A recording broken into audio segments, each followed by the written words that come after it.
What's up, everybody? Welcome to the PHDJ podcast. We are your hosts. I'm Joe Bunn. That right there is Mike Walter. What's going on, Mike? Joe? How are you? I'm good, brother. Sorry. First of all, sorry to the regular listeners that Mike and I are not using our super expensive EV-RE20 That's right. Microphones. Mike made his way into the office finally today after being socked in, as my sister calls it, in Montana with some snow. And I accidentally hit an update button on my computer about two seconds before we were starting to record, and the progress bar was creeping ever so slowly. So I'm on AirPods. Mike's on the OG iPod headphones, but we're still coming to you live.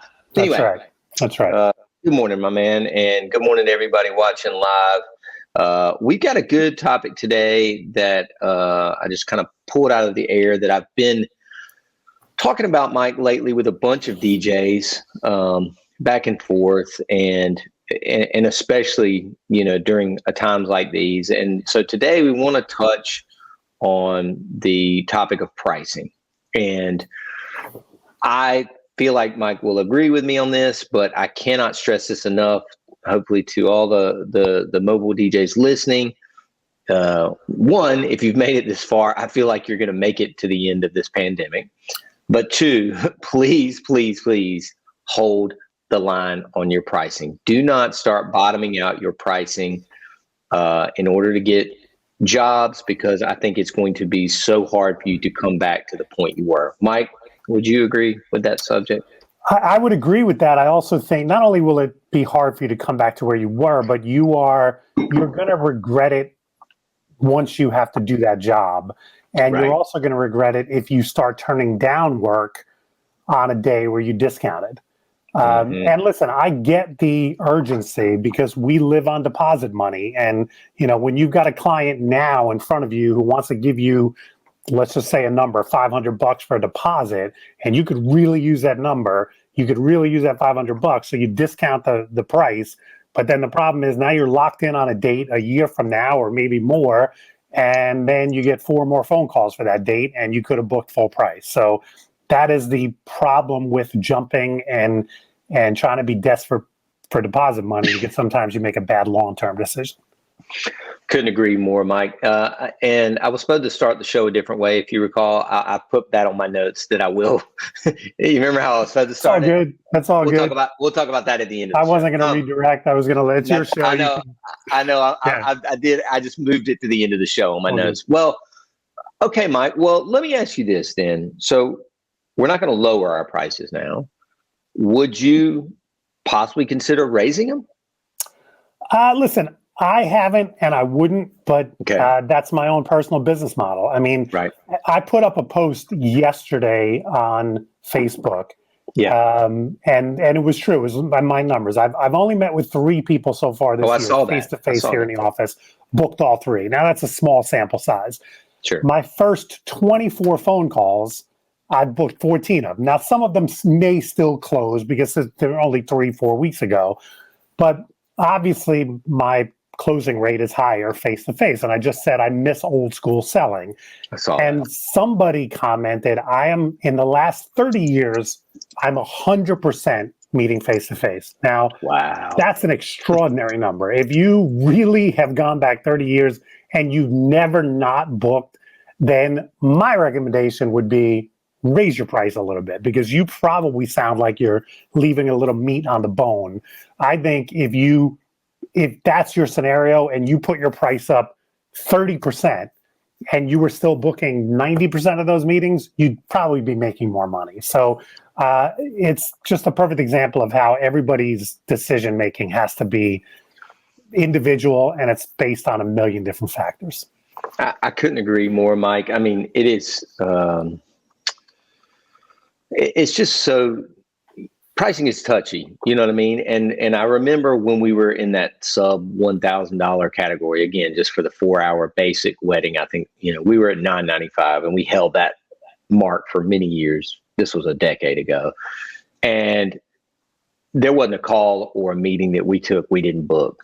You know what I mean? And that's when I kind of realized, this is not the right price. Like, And then, we went up substantially more over the years. And I'll talk about that in just a second. But what I figured out was I like to hear about once a day, hey, you guys are just out of our price range. That's how I know I'm dialed in to the right rate. Right. I will say this. I'll probably raise, and I don't think, Mike, you don't do this, right? You don't have like a Mike Walter rate. We've talked about this before. No, the difference is we discount as we get closer to the date. So by de facto, usually the less experienced DJs are going out for the lower price. Now, every once in a while, Tom Monaco, or even myself, we might be available 4 months before a date, and we might take a discounted booking. Sometimes I feel like, hey man, I'd rather go out the door for $14.50 than nothing. But yeah, I don't have a Mike Walter rate. We don't have a Dominic Tom rate. We don't have a tiered pricing like that. Correct. And only here we just have the guys, and then Joe Bunn rate is $1,000 more. I would consider, though, especially based on, and you've talked about it, and you'll be twice as busy as I am, as how busy I am in 2021 and possibly 22, raising my personal Joe Bunn rate even just a little bit more. I just don't want to be out there, especially Friday, Saturday, Sunday. Like I've seen your calendar, it looks crazy. Like you told Kelly, like we need to hang out right now. Let's enjoy this time now because you ain't going to see me. We actually talked about this summer. I think we're only going to get one beach badge because I don't think we're ever going to go to the beach together. I'll go during the week when she's busy, and she'll go on the weekends when I'm busy. So I think we can get by with there might be like 2 Sundays where we go together, and it's just better off buying daily badges. Like a day pass. Sure. Exactly. Yeah. That's crazy. And by the way, for those of you not in New Jersey, yes, we need to buy beach badges here. I've heard you say that. Because apparently our taxes aren't freaking high enough to cover that, I have heard you say that before. That is kind of crazy for the Southern boys. And it's not even one badge for all of New Jersey. Every freaking town has their own. I buy an Asbury badge, and that's not good in Long Branch, and it can't be used down at. It's ridiculous. Well, but let me ask you this, Mike. Like, what? So you're saying there's a public, like a one access? Like, in other words, is somebody literally standing? But only a handful, and somebody is standing there. Yep. Oh wow. Yeah. I got to see that the next time I come in town. Okay. So I will say this about raising your price, if you're going to do it, and I think it's a weird time to think about it, but maybe not raise the base rate, your 4-hour, whatever, $9.95 to $13.95. Don't make this huge jump. But I always tell people, if they want to raise pricing, to look at some of your add-on services and even just bump those up $25 or $50. Just say you're charging $325 right now for a ceremony. Go ahead and bump it to $395. That's an extra $70. You got uplighting. You usually charge $495 for 16. Go ahead and bump it to $550. Like those small incremental charges over the course of this year will add up to thousands of dollars. So just a little tip there, Mike. That's good advice. And also just circling back to your point about having a different price for the owner, which Joe and I disagree on that. Doesn't mean there's right or wrong either way. Another way to do that is if you have certain packages, like let's say you have a package with no lighting, and then you have a package with lighting, and then you have a package with lighting and TVs. Maybe as the owner, you don't go out on the smaller package. You only go out with lighting and TVs. So this way, you're not necessarily saying, hey, I'm worth more than my other DJs, which implies, are you better? Are you this? Are you that? But you say, no, I only go out on that $4,000 package. I don't go out on the $2,500 package. If you want me, you got to book the $4,000 package. That might be another way to do it without basically saying, yeah, I'm $1,000 more, which some people read into better than my other DJs. Oh, I've been asked that many times. Oh, so are you better? And I'm like, nope. They were trained by me. They're all awesome. Some people just want the owner, Right. But Joe, if you go to a steakhouse and one steak is $50 and one steak is $35, your instinct says the $50 better. And let's say there's the same size, 8-ounce steak, one's 50, one's 35. You're either saying one is better, and then you say to yourself, is this a night where I feel like treating myself? Because I know that's my head level is, okay, well, that steak is better. is this a special night or is this a night where I feel like just having the $30 steak? Right. And so that's a decision brides probably make. Okay, Joe's $1,000 or better. Is my wedding worth that extra money? Sure. But I also like the fact that there is some sort of like processing that they have to do. You know what I mean? Because again, it makes it so not everybody does take every weekend of mine. You know what I mean? Right. Sometimes I don't get booked, but somebody didn't bite on it. So it works out in my favor. Again, totally up to you guys on how much you want to work. Mike, I think we could agree on this. Pricing on the website, yay or nay? Yes, but not visible. Okay, exactly. It's hidden pages. Correct. But you would never put just wide open contact page. We don't and we don't even have a range. I know Alan Berg. That was my next question. Alan Berg recommends if you're going to put pricing on the website, put a range. And listen, far be it from me to disagree with Alan Berg. I think the man, he knows more about the business than I've ever will learn. But my experience with putting a range is all people remember is the low number. So if you say we have packages from $1,000 to $3,000, people go, what's the $1,000 package? Yep. So I don't even want to put a range on. I just want to say, contact us and we'll give you information and we'll give you pricing. I love that, Mike. Same with me. We don't put a range, nor do we put a starting price. Again, the psychology of it, just like Mike said, well, it said $9.95 on the site. Well, yeah, that's for a 4-hour, whatever, 3-month out booking. It's not normally what we book. So we can agree on both of those. I would just stress this. I can't stress this enough to you guys. Please, again, the range or the starting price, that's up to you. Putting your pricing on the site eliminates you getting data from these people. What you're trying to capture when somebody goes to your website is their name, their date, probably where they're getting married, and their email address. And that's it. And at that point, just like Mike and I use DJ Event Planner, shout out to our sponsor, they can go in the queue and they can be followed up upon until they tell you to leave them alone or until they book your services. So here's the other side of that argument, though. If let's say you're $3,500 for your DJ services and you proudly put that on your website, what you're saying is you're not going to get the bride that's out of her range. Well, maybe somebody like that doesn't want that bride. Don't even bother contacting me because I don't like, if you see that number and get blown away by it, then I'm not your DJ anyway. So while I don't have pricing on my website, I can see that argument for, look, I want to put it out there. And if people are intimidated by that and they never contact me, so be it. They never were going to be my client anyway. But do you think that's more of a single op top or tactic? Probably. Yeah, probably. That's more of a single op mentality. Yeah. What's that? What is that bell, Mike? I'm sorry. That is my, I know we've talked about this before. I have the chat on our website. Oh, right. And I should have paused it when we went on because that's all right. Started, I wouldn't have. But every hour that chimes, if you haven't been on it for an hour, right? So that this way, if you're sitting at your desk, you can say, "Yeah, I'm still here." Right. And this way, also, if you accidentally leave your desk after that chime, if you don't say "Yes, I'm still here," then it shuts it off. It goes to the auto blast. Right. Right.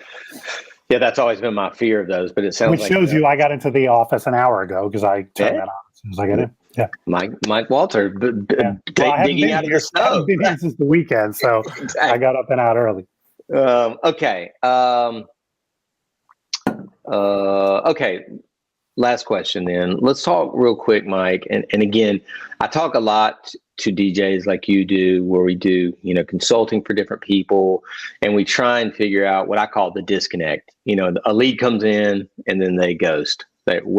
So did they go to your website and it's trashed? Did they go to your Instagram? You haven't posted since Thanksgiving. And even then it was a turkey. Did they read your very first email and it had typos, or you spelled your wedding YOU'Re? Like where are the breakdowns? So on the first response, Mike, yes or no, do you give pricing right off the bat? You froze up. Oh, did you ask? Oh, sorry. Did I give pricing? Right off the bat in that first response. Yeah. Okay, so if you give us your wedding date and on our form, contact form, wedding date, location, we are going to email you pricing. We'll email you the hidden page that's suitable for your day. And when I say suitable for your day, we give Friday and Sunday discounts. So we have a Saturday page and then we have a Friday, Sunday page. Oh, interesting. So depending on what day of the week, that's the one I'm going to email you. And along the same lines, even though you use DJ Event Planner and automation, that very first response is manually generated? Yeah, that is not automated at all. It is manually generated. For the reasons of, there's two different prices we can send you, but also we want to personalize that initial email. If you're getting married at, Clark's Landing, where we work all the time, we want to comment on that. By P.S., congratulations on booking Clark's Landing. We love it there. It's beautiful. However we can personalize an email like that. Absolutely. I know we talked about this in a previous, the difference between automation and personalization. When you think about it, those two they're polar opposites. And I don't think early on in the process is the time for automation. I think it's the time for personalization. Man, good stuff, Mike. Good. If we were getting 500 leads a day, we disagree with that. But at the current, even this time of year, when our number of leads are way up, we have the time to personalize. Same, Mike. I can't agree with that more, man. So thank you for agreeing with that. So, guys, but back to your point, I don't make people jump through hoops to get the price. And that part I've never understood. Whether you have pricing on your website or not or whatever, at some point when a client inquires with you, they want to know price. They want to know two things. Are you available? What's your price? And if you only give them one of those two things and basically require them to meet with you or have a conversation, I don't blame clients for ghosting you on a high percentage. I just want to know your price. I think we can both agree that the way we've done things, especially when we've been in the game this long, has changed. You know what I mean? Yeah, of course, back in the day, let's get on the call and sort this out and customize a package. Like number one, I don't necessarily have time to do that. Number two, my strengths are not on the phone. I'm much better at typing a really well thought out response, customizing it to their venue, like you said, Mike. And honestly, I think the generations have changed. You know what I mean? You and I are dealing with people between probably 25 and 35, you know what I mean? Considerably younger than us. And they are born in a generation of social, and they've never not had a phone. You know what I mean? Like you and I grew up with nothing. I mean, a freaking typewriter, a word processor. And then we had stupid ass pager. Like, they grew up in a generation of instant information. And if you're not giving them that, they're annoyed. I'll give you a good example of that. And an aside, the other night, it was a little after 9 p.m. and a lead came in on the website. So I email, and usually my process is I email you and then text you right away to say, hey, I just sent you an email. But I usually don't do that late at night. So I sent the email, but then I wasn't thinking, and I went to the text and I texted it, and I was like, as soon as I hit send, I was like, oh fuck, it's like 9:15 at night. Right. I'm like, is it? And I've never had a bride be like, she responded right away. She's like, oh, thank you so much. And within 5 replies back and forth, we had set up a sales call for like noon the next day. So my initial instinct was like, oh, I probably texted too late at night. It's 9:15. But she was obviously up because she had just 10 minutes earlier had filled in the contact form. But she had no problem texting back. And we weren't even emailing back and forth. We were texting back and forth. And we set up a phone call for noon the next day. And P.S., that was Monday. The conversation was yesterday. She emailed me this morning to send a contract. And it's locked. It's immediacy, I was sharing something with a different group yesterday about just some of the automation that we use in DJ Event Planner, where something went out on the 31st to a dead lead. It was one of the automated emails to somebody that never booked us. And it said something, hey, just making sure, I know you have a DJ book, just make sure you don't need a photo booth or anything else. And the girl responded the very next day, actually, we had to move our date. Some of our vendors aren't going to be able to move to the new date. We do want to talk to you about a DJ and a photo booth. Totally dead lead. Right. if that automation had never gone out, she may have just forgotten about us altogether. So Right. again, automation, if you're not using it, is critical. Following up is critical. Don't think that just because you respond to somebody and they don't hear from you that one time, that's enough. Yeah, I mean, yeah, we talked about this in a previous episode, but just in case people missed that, the way my philosophy is for the first month of a lead, I don't do any automation. But if I haven't heard from you after a month, if we haven't connected or whatever, I change your status to lost sale in DJ Event Planner. And then you're going to get automated emails every 10 days for, I think, like the next 3 months. And they're soft, they're going back to the Gary V, they're jabs, they're not right hooks, but they're just like links to some blogs that we've written to help you, some tips and things like that. And yeah, it just keeps us. And just recently, maybe like a week ago, I had one of those brides email and she responded, she said, "Stop emailing me." That's all. And I no problem. So I just went in, changed her status. She'll never hear. But it was the first time, and I'd say I've probably got over 100 lost sale leads in there. So they're getting, and so first time. And she wasn't like, F you. She just said, stop email. No stop. Yeah. Yeah, agreed. Somebody in the chat said respond the same as they hit you. If they call, you can call. If they text, you can text. If they email, you can email. But, Mike does a combo. Mike, just share again with everybody, because I always forget what it's called, the text program, Zipwhip. We use a product called Zipwhip. And the advantage with that is it basically turns our landline into a texting. And there's multiple advantages. You can automate text, which we rarely do, but you can do that. And both Dominic and I can see it. So it's not like going to one of our personal cell phones. So there's a website where you can see the ongoing conversation. So like, for example, today's Wednesday, he's off, I'm in, but if one of his clients responds, then I'll be able to respond to that. And it won't have to wait till tomorrow when he's back in. And and P.S. he also won't be bothered on his day off on his cell. Right. Yeah. I got you. Yeah. Well, so before we wrap this, Mike, and I totally missed it the other day. I was out to lunch with my fam, and I meant to get on at 1 o'clock. I think it was on Saturday or Sunday. Tell us about the virtual.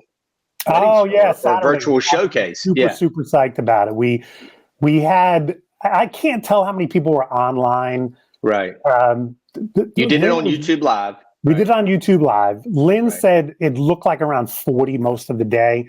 Okay. Now, I don't know how many of those people were industry people, because I did throw it out there to some industry groups.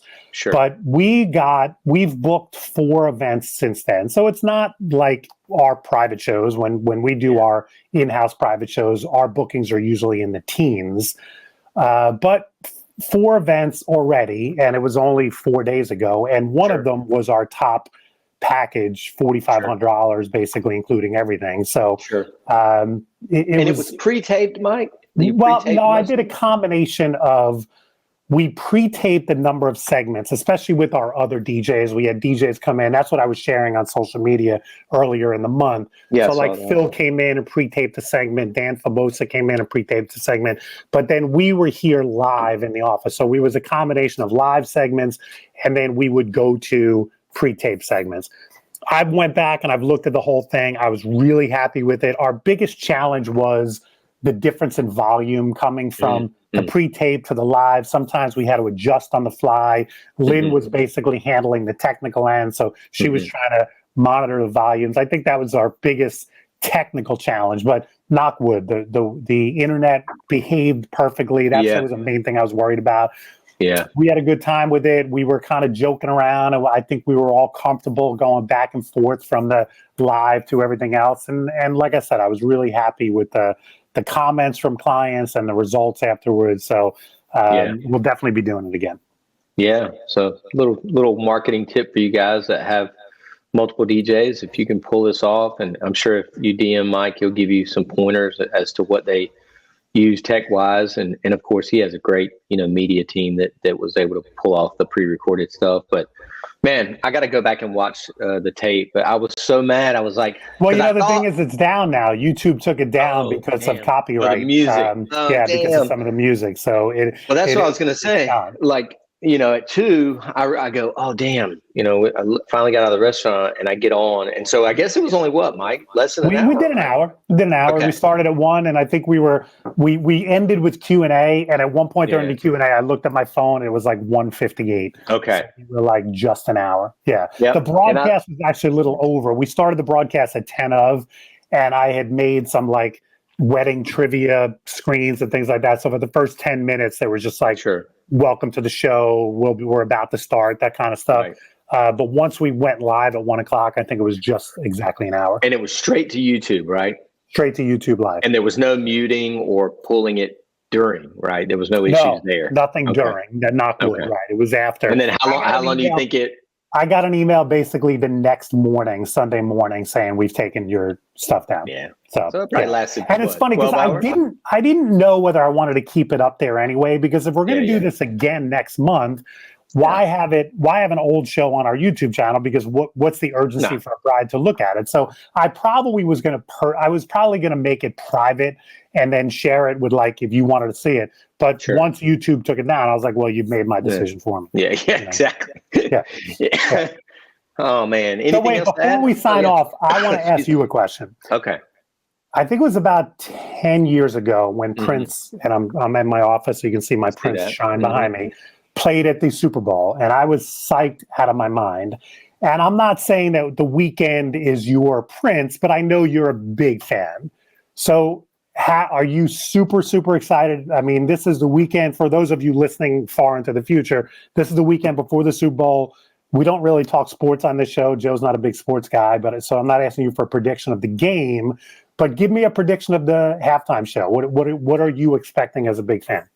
I am a huge fan. I don't put him obviously in a legends category. I will never forget Prince playing in the rain in the Super Bowl. I'll never forget when Bono opened his jacket and had a United States flag in the end. Like, there's certain moments of the Super Bowl, the nip slip. I mean, I'll give you another one. Bruce Springsteen sliding at the camera on his knees, and he talked about that in his autobiography. That almost went terribly bad, because if he had slid a little bit further, he would have knocked right into that cameraman, rolled the both of them over. It would have been funny, but it would have been a horrible moment. So, and I can still picture Bruce boom, down on his knees. There have been some iconic halftime moments. Yes, I am very excited. I love The Weeknd. I love all his records. He is, to me, the modern day Michael Jackson. I think he would even say that. He emulates him. If you watch his videos, he does a lot of the same moves. He hits that falsetto.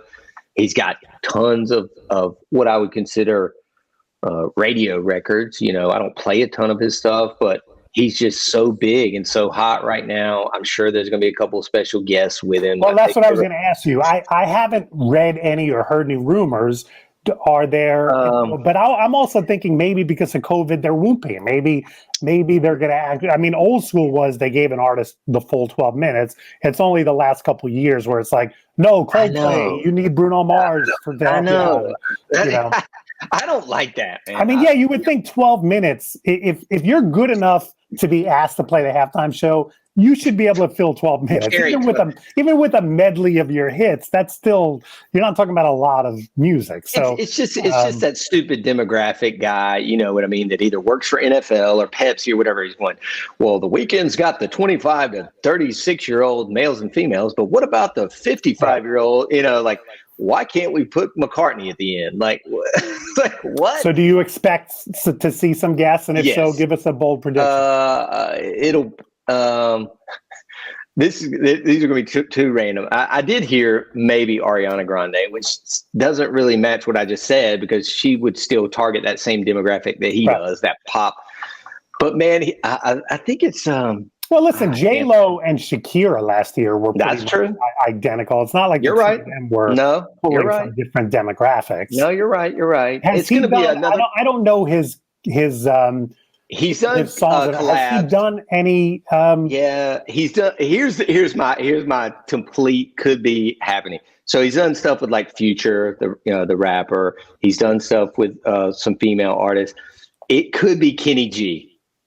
I think Through These Tears, the remix is Kenny G. Hold on one second. Oh, okay. Yeah, the remix has this long Somehow, Kenny G at the halftime show. Listen, dude. That would be pretty Kenny G was on Kanye's last record. He's making like a resurgence. That's why I was like, hold. I wish I could. My internet's too slow, but I'm trying to think of which song. Because we're gonna get shut down. Oh yeah, that's true. Yeah, never mind.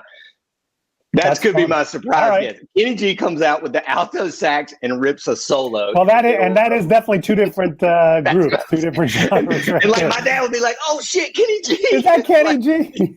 My dad loved Kenny G. Oh God. Oh, anyway, I'm excited. I'll text you after, and do you have a game?